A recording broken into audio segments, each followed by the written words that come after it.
to one more edition of Politics Done Right. I'm Egberto Willis, your host. Thank you so kindly for being a part of the show. Welcome aboard, everybody. And in the house, we have Yvette Avery Herod calling in checking in from Puerto Rico. She says, afternoon PDR Posse, tuning in for a quick second from Puerto Rico. Hey, girl, let me tell you before you leave, I want to tell you a few things to do in Puerto Rico. Go to the fort in San Juan and get yourself some some fritura de bacalao. That is sort of a bread made with codfish and like a masa with flour and fried. It is to die for. And don't forget to get you your mofongo. And not only the mofongo, but get you all that plant. Look, you're going to be eating great, my dear friend. You're going to be eating like a queen out there in Puerto Rico. And don't forget to go up to the rainforest, go outside of San Juan, go up to the mountain, and there's a restaurant. I can't remember the name of the restaurant, but you just have to tell them the place where you can go ahead and get some good, I forgot what you call the roasted whole pig with the very crispy, the very crispy thing. What is it called? Oh, she's doing union work. You go, girl, but you got to take some time for yourself. You and your wife, you guys got to take some time. Oh, okay, I got you. We've been here since Sunday. You're not going to eat fried foods. You know what? My cholesterol is high. I got to stop as well. So, hey, but just telling you what the good stuff is. The mofongo isn't fried. It's mashed. But then it has a lot of fat, too. So, I don't know. Anyway, welcome aboard. Paul Fleming from Powder Springs, Georgia. We also have Eric Hayes from Atascocita, Kingwood, Melanie Keelan from Barcelona, Spain, Bridge MCP from Binghamton, New York, Lee Grant from Montgomery County, Texas, AVQ from the one and only Brooklyn, New York, Yvette Avery Herod from Atlanta, Georgia, via now Puerto Rico. I'm honored that you're in Puerto Rico and you're listening to Politics Done Right, if even for a little bit. It touches my heart, but we love you here at PDR. You're one of our stars here at PDR. Absolutely, no doubt. All right. Lee Grant says, I know that PDR aims to be repository of truth. The claim that Trump called neo-Nazis verifying people was never true. No, he said some of them are very fine people. He didn't say all of them. He said some of them, and that is how I reported it, sir. But it served the left so well just to go, no. I said I have it on tape. I played the tape, sir. So no, I don't want you to think that. No, Trump did not call neo-Nazi and white supremacists. He said verifying people. Time to come clean. I think I did a good job of that, my friend. I was never not clean. All right, let's see. Yvette says first half union conference, second half anniversary.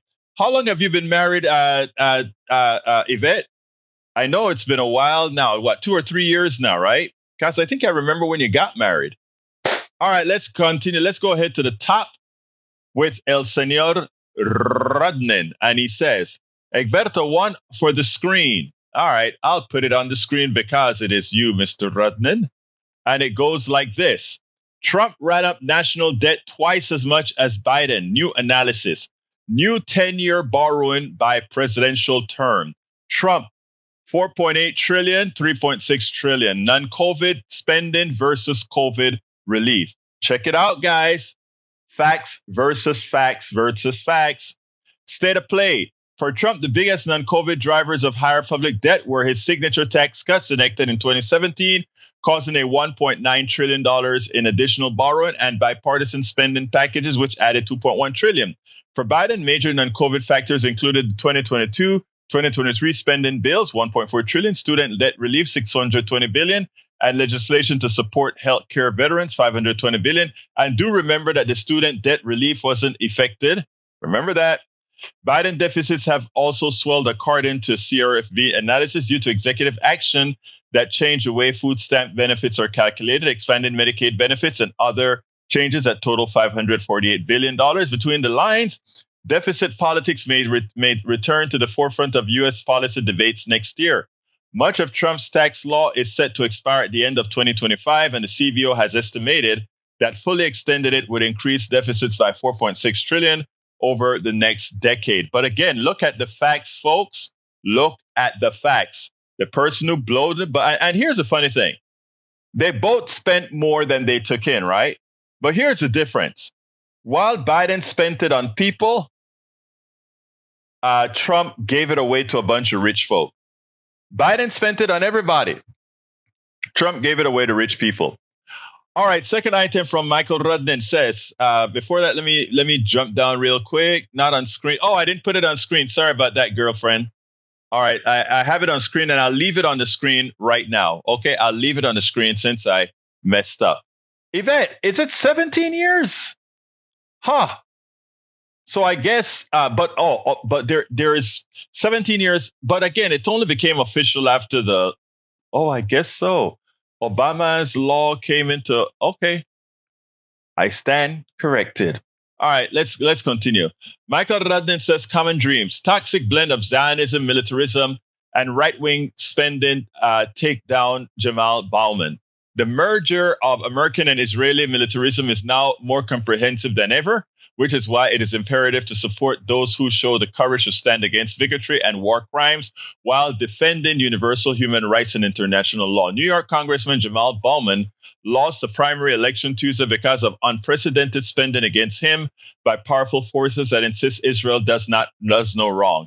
By last week, AIPAC had already devoted more than $14 million to defeat Bowman in retaliation for his outspoken support for human rights for all, including Palestinian people. Since last fall, most Democratic voters, especially young people, have recoiled and the ongoing slaughter of Palestinians in Gaza. But despite that magnitude of horrors inflicted on civilians, the vast bulk of the U.S. media and political establishment has remained on automatic pro-Israel pilot while often touting strong opponents of the mass murder as anti-Semitic. Although usually eager to defend Democratic incumbents facing strong primary challenges, this time the party's leadership offered winks and nods to Bowman's AIPAC-funded opponent, George Latimer.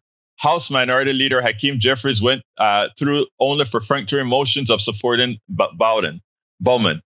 Another fellow Democrat, New York Governor Kathy Hochul, was aggrieved when she declared on Sunday, "I'm not weighing in on primaries intentionally, but what I'm very focused on is, number one, I stand strongly with Israel. The meaning of such a declaration is rote complicity with nonstop U.S. military aid to Israel as it maintains a siege of Gaza that has already lasted more than 260 days. During that time, the UN High Commissioner for Human Rights said last week, more than 120,000 people in Gaza, overwhelmingly women and children, have been killed or injured as a result of the intensive offensive. Let me tell a message to progressives. I've got two messages to progressives after Jamal Bowman's loss. Number one, because of the tepid support from Hakeem Jeffries, because of the tepid support, and not support at all, because Governor Hochul sent a message when she said, I am staying neutral, but I wholeheartedly support Israel. Understand, please, what she is saying effectively. Effectively, she's saying, I am coming out in strong support of Latimer. There is no doubt about what she's saying there. That statement was, in fact, a support statement for Latimer. Let's make that 100% clear, and let's make it now and henceforth what I'm going to say. I think every single progressive now, when primaries come along, and I've been saying this for a while, but I'm saying it here with passion. When primaries come along going forward, it is imperative that we forget about this stuff about not primarying incumbents, okay? We must forget about that. We will primary incumbents, and we will do so without fear because they have drawn first blood. Let's remember that. They have drawn first blood. Let me politics. Bear with me 1 second as I make some changes here. to our system. I need to make some changes to our system. All right, let's close that down. So let's be clear about that, folks. The tepid support that he received should be an open door policy going forward for progressives to disregard anyone who says we shouldn't go up against those. So that is now officially the law of the land, beginning with the 2026 elections. Let's be very clear about that. I will be pushing that. But the second thing is this. That district had 700,000 or so voters. All right. Only 100,000 people voted. I think that's what the calculations were, about 100,000 people. We have to do better, progressives. We can't just blame this on AIPAC. We can beat money, but we have to give people a reason to want to go out there and vote. So yes, we lost this one, my brothers and sisters. We lost this one, but we got to keep the fight going. I want to also welcome, Lizard Queen. Good afternoon. She's from Houston. Thank you, Lizard Queen. Melanie Keelan from Barcelona, Spain is here as well. We also have in the house, legal 9 years ago. I thought it was less than 17. You scared me for a while, Yvette. You scared me for a while. I thought my mind was being fried even more than it is. Our E2247 is in the house. E2247, and we'll take care of Israel in a little bit. What else have we got here? I want to make sure and call out everyone. Maywood is calling in from Long Beach, California. And of course, Paul Fleming is here as well. All right. This morning we had a caller. And I do my rants in the morning. Billy Allison Irwin from Port of Houston. Welcome aboard, Billy Allison. I do my rants in the mornings at KPFT 90.1 FM. But I skipped the rant today to entertain a long civil conversation with a MAGA caller who was telling our audience why they needed to vote for Donald Trump. And what I want to do now, and it doesn't look like I have it queued up yet, but I'm in the process of getting it queued up. What I want to do for you guys is to play that, because it was a telling interview, or not an interview, but a caller. But what's more important is we got to have that conversation with MAGA, where we got to refute all the misinformation. So what I want to do is go ahead and get that started now, and then we'll come back. And I hope some of you will call in and have some commentary about it. Here we go. Let's go to line number. Man, I haven't started with my rant yet, but it's only going to be a 10-minute rant or so. But anyway, let's go to Brian. Come on in, Brian. Hey, good morning. Good morning, sir. How are you doing today? I'm doing pretty good. I called in because of your caller, Ray. I mean, I really liked what he had to say. I thought he made a lot of great points, and it's refreshing to hear his point of view. I really do hope that people do go to the polls this year and think about not only foreign but also domestic, and that, like, I think what Ray said, if they just take a step back and look at the two candidates and think, who is my life going to be better under? I think there's really no other clear choice than Donald Trump for the president of 2024, because, and I think it's just clear cut both ways. If you look at it foreignly or domestically, our lives were so much better under the last administration than this one. I know a lot of people get hung up on the Supreme Court taking out Roe v. Wade, which I am disgusted by. I thought that was just the worst thing to happen in the United States, especially in recent history, but in the longest time, because even though I may agree more with the right side of the aisle, I don't agree with everything they do. I don't think anybody should do that with either party. But the economy, just overall business in general, I mean, how many stores are closing every day? Inflation's on the rise, which I know Donald Trump did help with that too. He was printing a ton of money at the Fed also. So he's not entirely in that factor. But overall quality of life, and that this is looking at true, I mean, not true domestic issues. They're all domestic issues. But I do believe that he got no help from the media like Joe Biden does. So anything that any of the tiny things that did go wrong while he was president were just blown so out of proportion, and it skewed everybody's view. If you look at today, what's going on, not just abroad but also at home, we are so much worse off.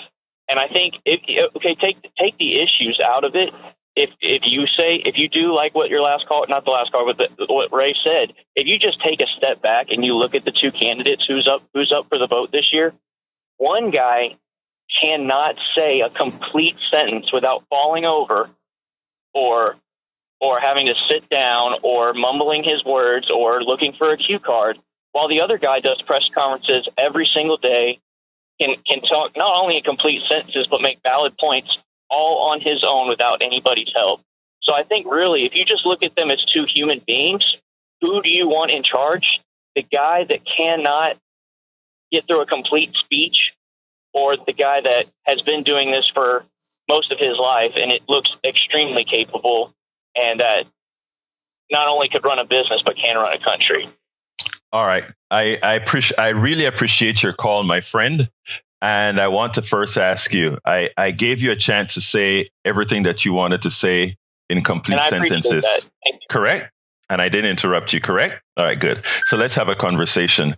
And I'm going to take the time that I was going to use with my rant to have a conversation with you.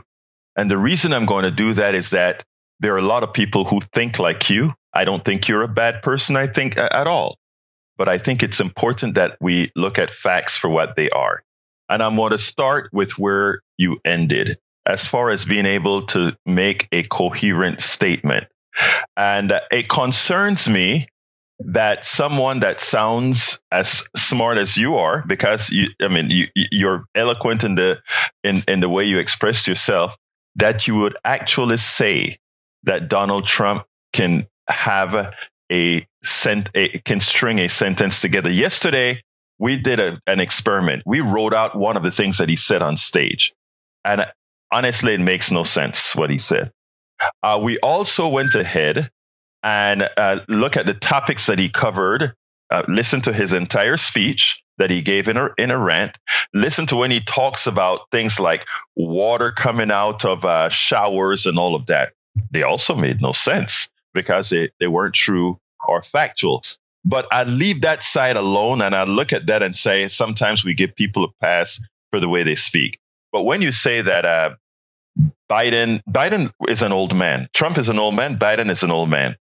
Trump also, Trump looks more vibrant than Joe Biden. Anybody with eyes can see that. Has nothing to do with the mind, however. But my first question to you is from an economic standpoint. What did Trump do that made your life better? Specifically, what policy did Trump pass to make your life better? Well, and I thought it was funny that somebody brought up taxes earlier. I mean, he did change the tax code to, I know, and I'm saying this. Brother. I really made you talk, but I don't. Hold on. Wait, Brian, wait. I made you talk your entire thing. I really don't want to filibuster. What I want you to tell me, and I'll answer just as I will, specifically what policy did Trump pass to make your life better? He made change to the tax code, and it may not have been him, but the Congress did during his tenure. What in the tax? What, brother?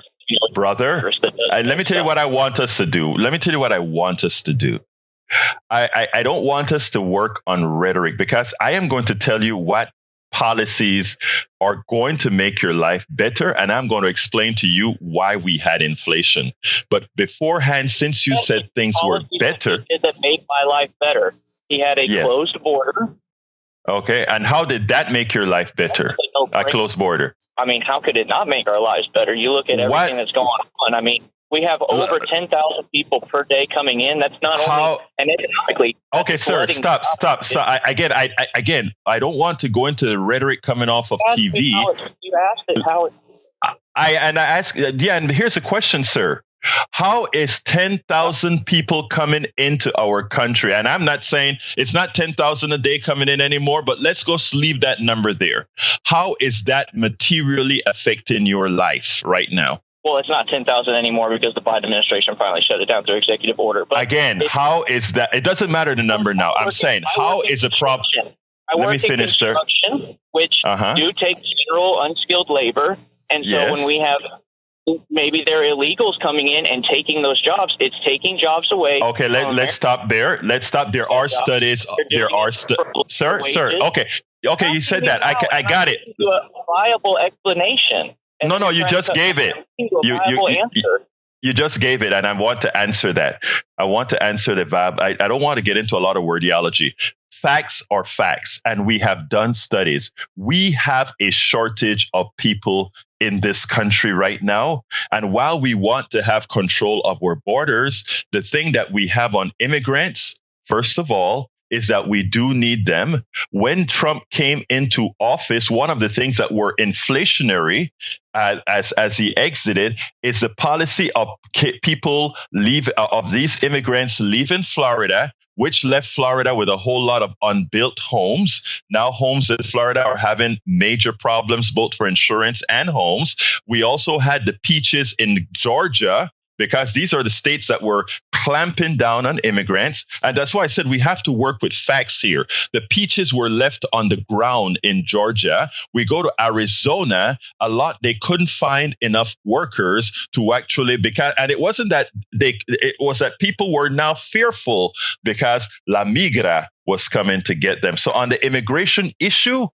it's sad that it's all wrong. And I'm not blaming you for it. I'm blaming those who are misinforming you about it. So I want to go from the immigration issue. To the table on this topic? Say that again? I said, may I bring another point to this conversation? Of course you can. Yes, sir. Please do. Okay. So why, if we're all so against corporate greed nowadays, and especially the left bangs that drum a lot, which I agree with. If we're all so against corporate greed, why do we keep letting them hire undocumented or illegal or cheap, people that may be on. You nailed it now, sir. You nailed it. Why do we keep letting them hire them for below livable wages? You nailed it. You nailed it. Say, we can't hire anybody. Okay, I got the point. Okay, look, it's a radio show. I need to. Their income. Brian, it's a radio show. I got to move you along, so you have to help me out here. So here's the deal. You hit the nail on the head as far as the corporations want the illegal immigration. You nailed it. The corporations want the illegal immigration. But here is the kicker. We want policies that allow the necessary immigration, which is we do need a lot of people, but we want to legalize how it's done, because guess what? At that point, we won't have that shadow economy. But guess what just happened? Trump told his people in Congress not to pass a bill that was written by an Oklahoma conservative who pointed out this is the most conservative bill ever attempted on immigration. So what I'm saying is we have to separate facts from fiction. But let's leave the immigration away, because I think I've settled that story. Let's go to economics. What economically did Trump do that made your life better? Well, again, the president doesn't actually do that stuff. It's going to be the Fed. All right. Okay, stop. Okay, you gave an answer. It's going to be the Feds. The Fed is there from Trump's time. But what I'm trying to show you folks is the following. All right. Brian is not a bad person. Brian is and I say this respectfully, Brian is a victim of false rhetoric. And let me explain what I'm saying now. And listen to me, and I want you to listen with an objective mind, just like I listened to your entire 5 minutes of narrative on why you thought Trump should be elected and should choose Trump. let's go with some facts now, okay? Trump always spoke about, I'm going to have infrastructure week. Biden, in a bipartisan manner, passed an infrastructure bill that no president has been able to pass in the last 12 years. And within that infrastructure bill, most of it went to red states that didn't vote for him.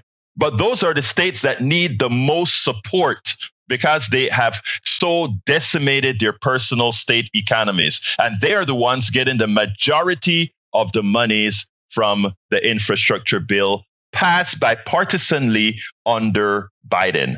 So that affects you materially, not rhetorically, materially. Number two, he passed the bill, the CHIPS bill. Our corporatocracy has moved all our jobs, or a lot of our jobs, overseas. In West Virginia, places that don't vote for Democrats. In Texas, places that don't always vote for Democrats. And all around the country, the CHIPS bill got passed, which are paying corporations. It's ridiculous. Socialized for corporations, paying corporations to bring their manufacturing back to the United States so that we don't have the supply chain problem we had during COVID. Did Biden create that supply chain problem? No. Conservative policies that wanted to keep government and regulations out of business allowed these unpatriotic companies to move their stuff overseas.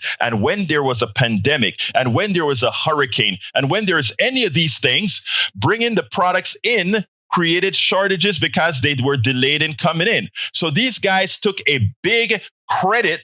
They made a whole lot of money by not paying you, Brian. Don't blame the immigrants on that. They didn't pay you. It's the corporations who did it. And then they charged you when they couldn't get the products in time. And that's called inflation. That's not done by Biden. That's done by the corporatocracy under the auspices of supply side economics. Let's go a little bit further, my brother. When they came into power, and first of all, it wasn't Trump who gave the people a stimulus check during the Trump administration. We realized we had to inflate the economy because it was at a standstill because of all the crap the corporations did. All of this, folks, you can look it up. I'm not just speaking off the top of my head. You can look this stuff up. Now, the other thing that they did is, if you notice, when you went to buy gas during the pandemic and after the pandemic, there was never a time that you couldn't find gas. They made believe that the war in Ukraine caused your prices of gasoline to go up. That was one of the biggest lies that we allowed you to have that topic of inflation. The prices of gas should have never gone up. If you believe in a capitalism, supply and demand portion, it just shows you that it's a fraud because we always had a glut of oil. How do we know that? As a statement of fact, because Saudi Arabia took 2 million barrels of oil a day off the market under the auspices of several Texas corporations who urged them to do it to keep the prices up high. And what's that called? Inflation. Was that a Biden doing? No. What did Biden do? Biden says, I'm going to show you guys something. I'm going to open the petroleum reserve, throw some more oil on the market to bring the prices down artificially because you guys raised the prices artificially. Another statement of fact. Let's move a little bit further. You take a look at what the companies who sell eggs and wheat and all of these things said. They, in their independent meetings to their shareholders, said that inflation is a good thing for them. In other words, we are the ones who set prices. We will set the prices to make sure that you guys get $75 billion more in shareholder value and capital appreciation. That's not me saying, that's the executives of the companies. And you know how we know that's a statement of fact as well? If you take a look and you add the amount of inflation that we have in the market and then tie that to the excess profits of these companies, the increase in profits over what they've normally made, and Representative Katie Porter did it, you find out that, oh my God, Inflation wasn't caused because of prices going up on the people who produce things. It went up because the shareholders got more money because they increased prices. If you then take a look at the guy that you like, Mr. Trump's word, he goes into a closed meeting and he said, you guys are going to like me because you're going to make more money. These guys are already making more money than they deserve or that they earned. He told them they would make more money. So, my brother Brian, the right answer, look, everybody has the vote that they want. You can choose and vote whomever you want to vote for. But if you want to vote on reality, if you want to vote on what actually happened, I suggest you continue to listen to our show objectively and not believe the crap that you hear in the right-wing media that packages lies in such a manner that it's believable. So I'm going to let you go here now. I gave you your time to speak, and that was my answer. Thank you so kindly, Brian. I hope to hear from you again, and I hope that you continue to listen to our program. And with that, I'm going to go to Moses. Come on in, Moses. All right, that was, I use that to overthrow the rant. I hear what, I love what Billy Allison Irwin says. She says, I am not as interested in entertaining trolls as Egberto. I have given you an answer. Good day. Let me just say one thing. I get it, Billy. I just need to, all of you that get upset whenever we actually entertain the rubbish from the right. There are approximately 40% of the country that's acquiescent to that rubbish. And when we give that full explanation that we give, and by the way, not all of them are in their minds completely wired incorrectly that they cannot discern facts or not facts.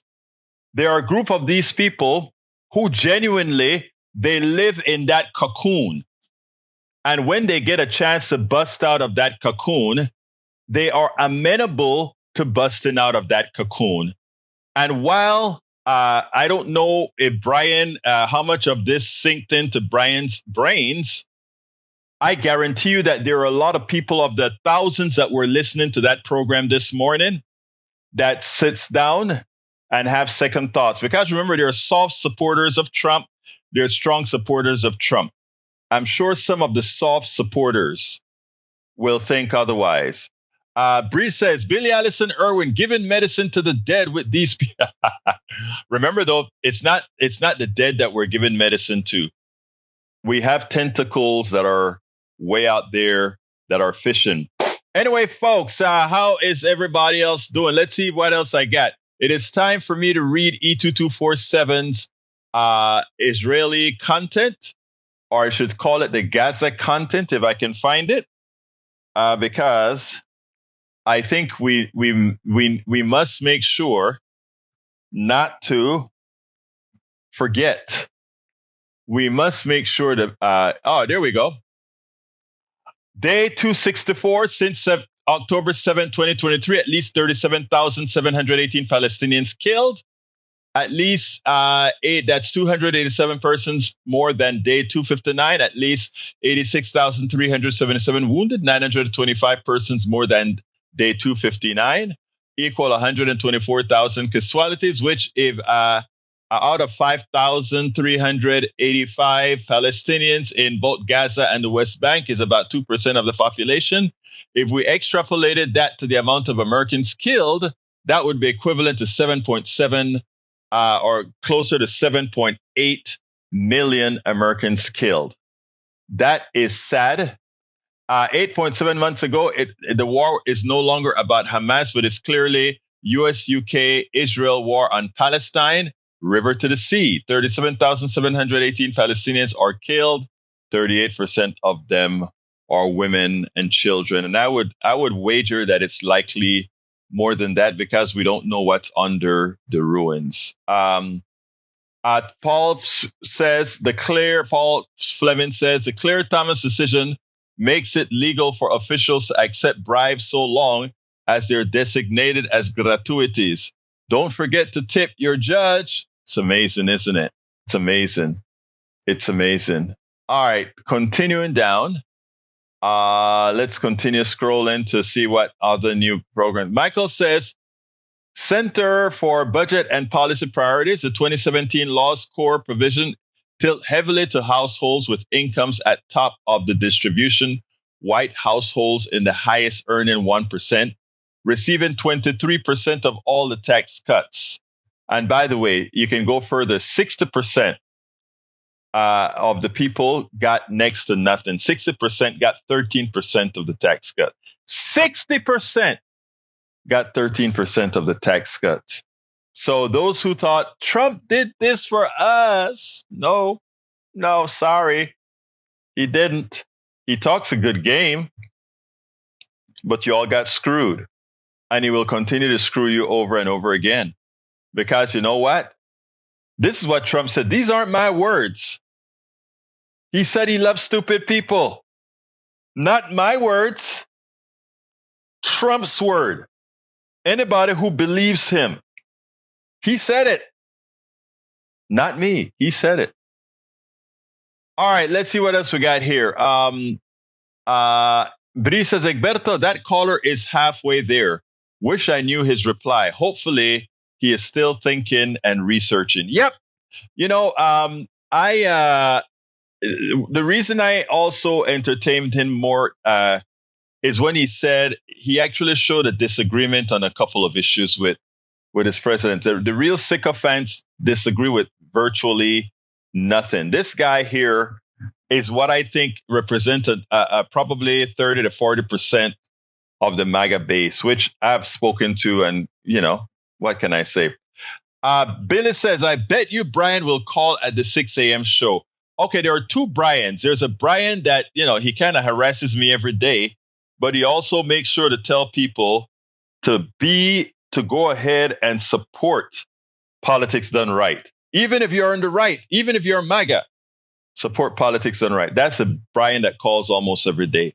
The Brian that called in this morning, was a new one. And when I got the message on the screen, Jack said, Egberto, this isn't the regular Brian. This is a new Brian. Said, okay, let's get to the new Brian. And I enjoyed that Brian gave me enough material for me to debunk a whole lot of stuff from the right. You know, these guys, the one thing they are is very consistent in their framing of the data. All right, Paul Fleming says the Biden administration announced the award of $85 million in housing funds to 21 state and local governments for new program aid aimed at helping them remove barriers to the development and preservation of more affordable housing. What they need to do is make it illegal for corporations to buy up a whole lot of private homes. That's where regulations come up, because they're distorting the market. They are distorting the market. No, listen, it was a different Brian. All right, let's see what else we got here.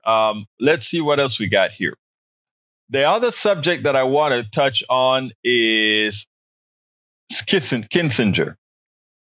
Let me put that up on the screen. Guess who endorsed Biden today? Adam Kinzinger, who is one of the most conservative Republicans out there, on the order of, what's her name? The former vice president of the United States. Come on, help me out here, guys. Help me out. I forgot her name already. What's her name? Anyway, the former vice president that served on the same committee with him. Well, he decided to endorse Biden. So let me read the little piece here at Adam Kinzinger, or maybe I should play it. I think I can play it. Let's see if we can play it without too much trouble. Let me make sure that it's set up correctly. I think it is. Let me go to that screen and set it up. I can actually play what he had to say, because I thought, I think it'll play. Let's go ahead and do it. Know that he will always protect the very thing that makes America the best country in the world, our democracy. President Biden quickly responded to the endorsement this morning, thanking Kinzinger and saying this is what putting your country before your party looks like. Joining us right now is former Congressman Adam Kinzinger. It's good to see you again. Why announce today? I mean, it just feels right. Look, we're getting ready to really hit the heat of the general election. I think it's really important for people to understand, particularly the 20% of, let's just call them the 20% of Haley voters, for them to understand that this is a stark choice. This isn't just, who do I agree with more on certain issues? I actually don't even really know where Donald Trump stands on many issues. But this is about, does democracy survive the way we love it, or does it not? Do we continue to change these standards? I lived through January 6th. I didn't watch it on TV. I was there, and I have a 2.5-year-old kid that I do not want raised in a country where things like that are okay to happen. So for me, it's just, we've got to put decency above maybe political differences, and it's just the right thing to do. Over our many conversations since you left Congress, it is. You made no secret of your disagreement and distaste for Donald Trump, what he stands for and what he's done. But did you wrestle with this decision? What did you wrestle with most in making this choice? I mean, I guess I wrestled to the extent of endorsing a Democrat as a Republican is a big deal. But to me, it wasn't much of I didn't have to look in the mirror and look into my soul or anything like that. I have spent the last few years on a committee, the last couple of years in Congress, looking at the direct link between Donald Trump and what happened on that terrible day. And I hear the acidity, the acrimony that comes out of, many people who are supporting Donald Trump and some of the people around Donald Trump, because he's created a culture of just anger and division. And for me, it wasn't a hard thing to say, look, I really put a lot on the line when I decided to go on the January 6th committee. I'll do it at this because this is truly the most important election of my lifetime. And I want, like I said, my kid Christian to be raised in a country where decency in the greatest office in the land is still something that people look up on, and not have a president that continues to punch down because he's such a whiny, weak victim that he's scared to death of anybody that says anything mean about him like Donald Trump does. Did you hear that? Because he's not a weak, whiny victim that is scared.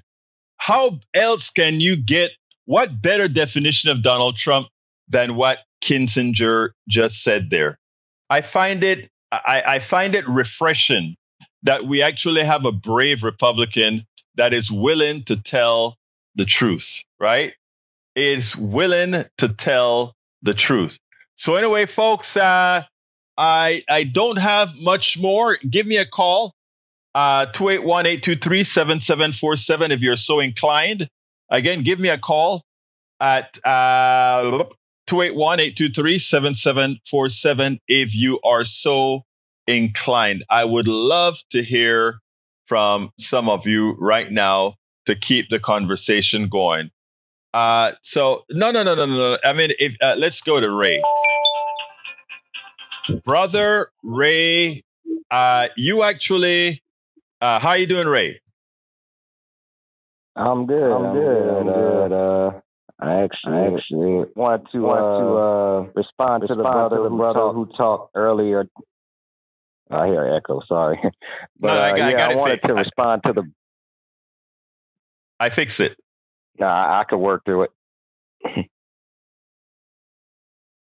Okay, go ahead. All right. So so the brother said that I heard everything that Ray said, and based on foreign policy and domestic policy, the best option is Donald Trump.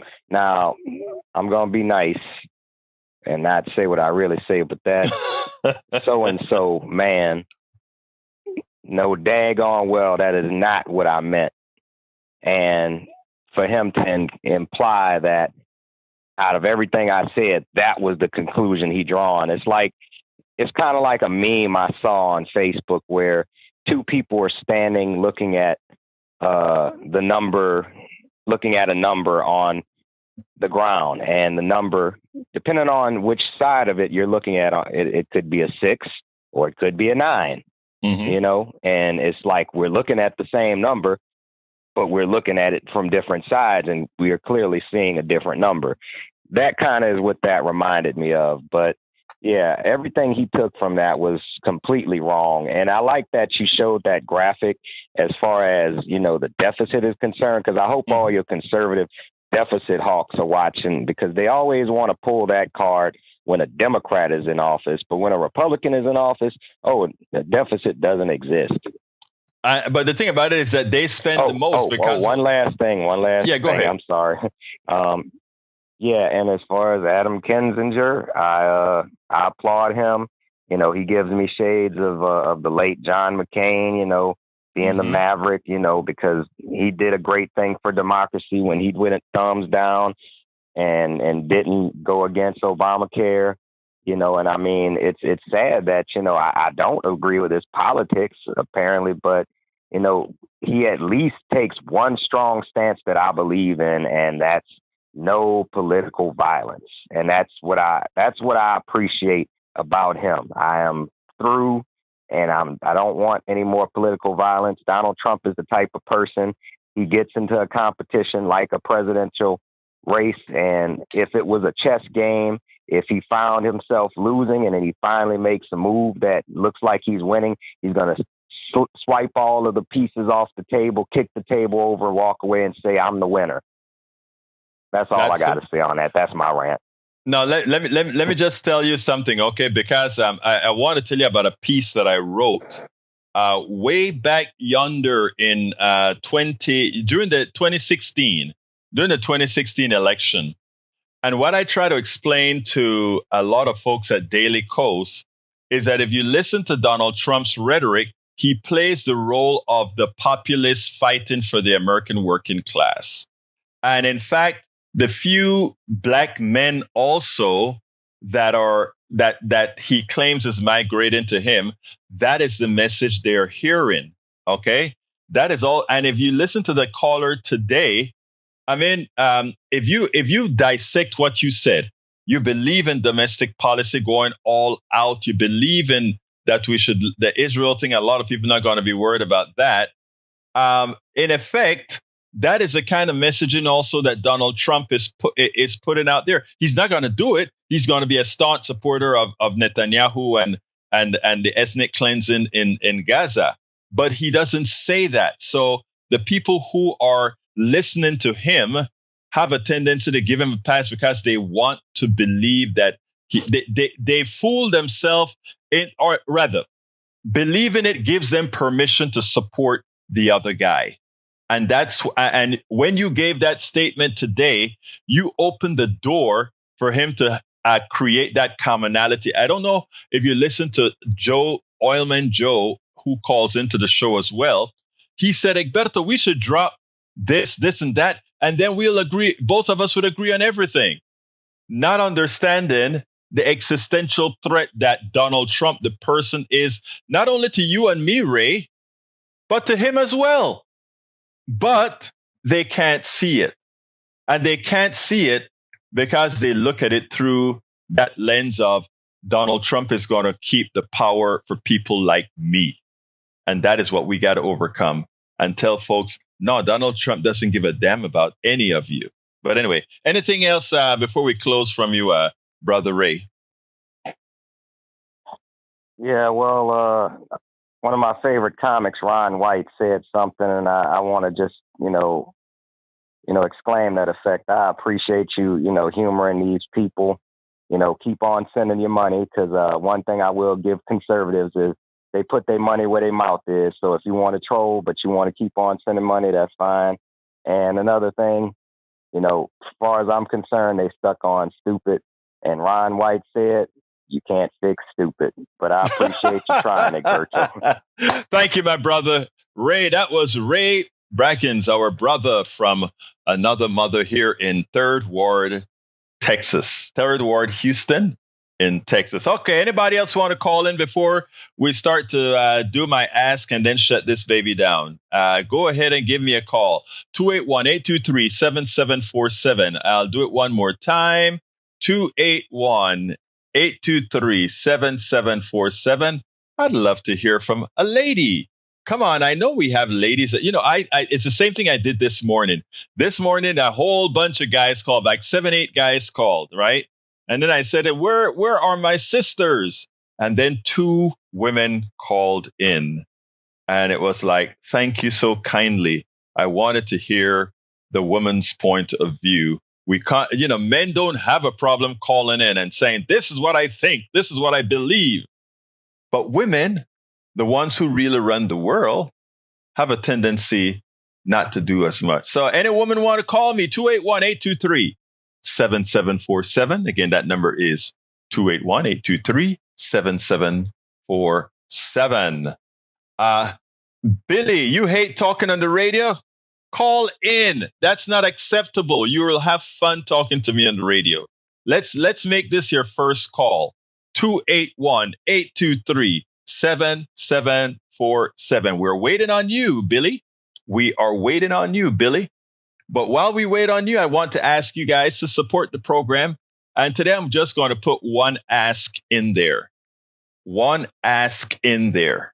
And that is to please become, those of you who have the wherewithal to do so, please become a paid subscriber of our newsletter.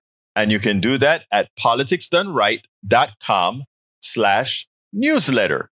Again, that is politicsdoneright.com/newsletter. So, and that's the only ask I'm going to have for today. I've got 4 more minutes left to see if anybody will call like Ray did. If we'll get a lady to call in, 281-823-7747 for the gender that really runs the world. One more time, 281-823-7747 and support the program. There we go. Our sister, my sister from another mother, Bridge MCP. How you doing, Bridge? How you doing? I had a call because Billy wouldn't. Oh, Billy! You don't like our. Yeah, I don't like my radio voice either. And I wanted to remind everybody on the left and right, especially the left, that Trump didn't start the fire. It wasn't him that started this fire. It's always been slithering under the rocks. Always. And he just allowed it. Like, come out wherever you are. You could be a racist now in public. You can do this in public now. I am. You can. And that's how the fire started. And I thought about, because Eric, whatever, idiot, sorry, name calling.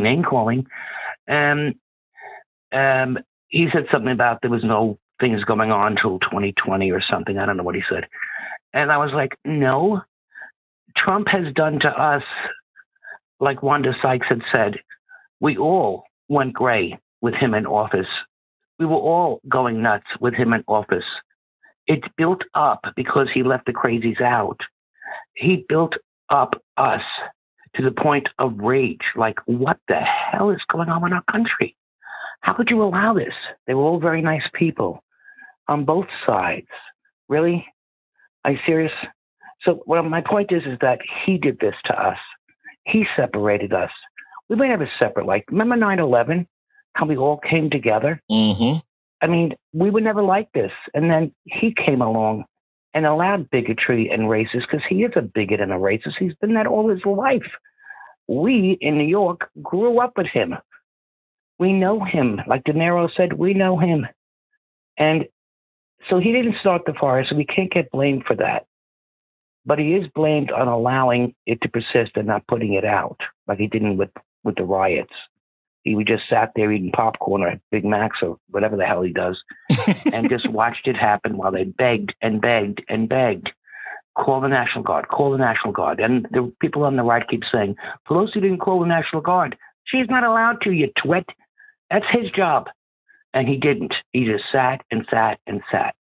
So my point is that he didn't start the fire, but he allowed it to burn, and it's still burning now. And that's why he does all these ridiculous rallies with words that no one is understanding. What the hell is he saying? What? Shark in a battery and a soap and you're lathering your hair because you like it dry. What policy do you have? Do you have any policies? You had 4 years to close the border. You didn't. You had 4 years to do this. You didn't. You had 4 years to do this, and you didn't.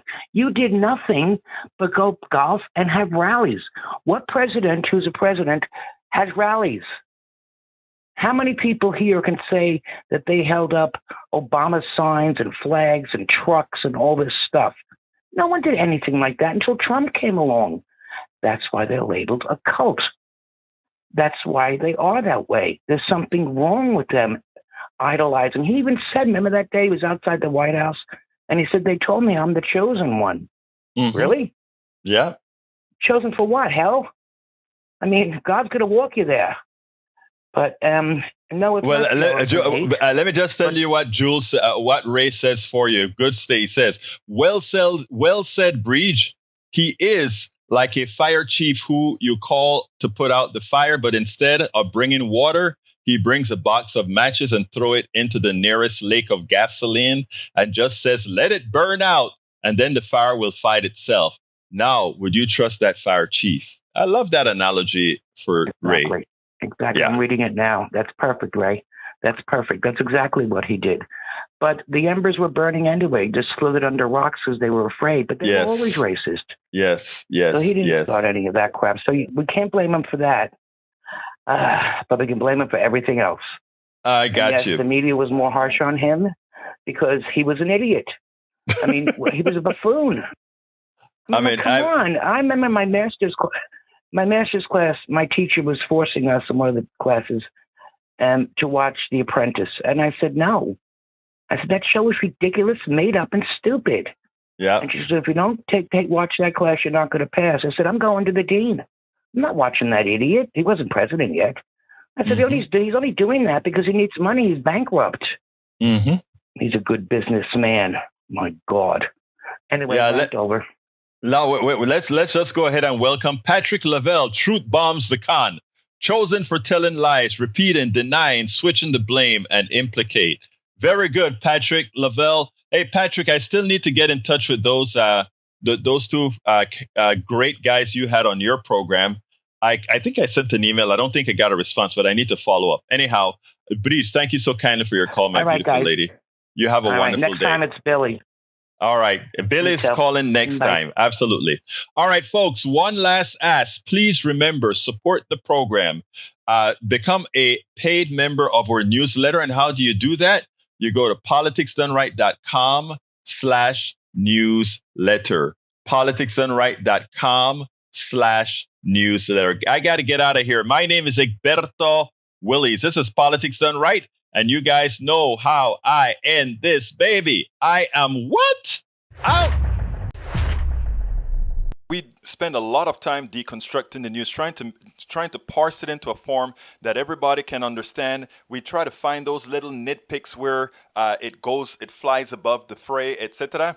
If you really like these videos that we do, I want to ask a big favor. Please go ahead. Number one, subscribe to our channel. And number two, please join if you can. Thank you so kindly for watching. Keep watching. Please remember to share. We must populate the entire internet with our progressive message, a message that we know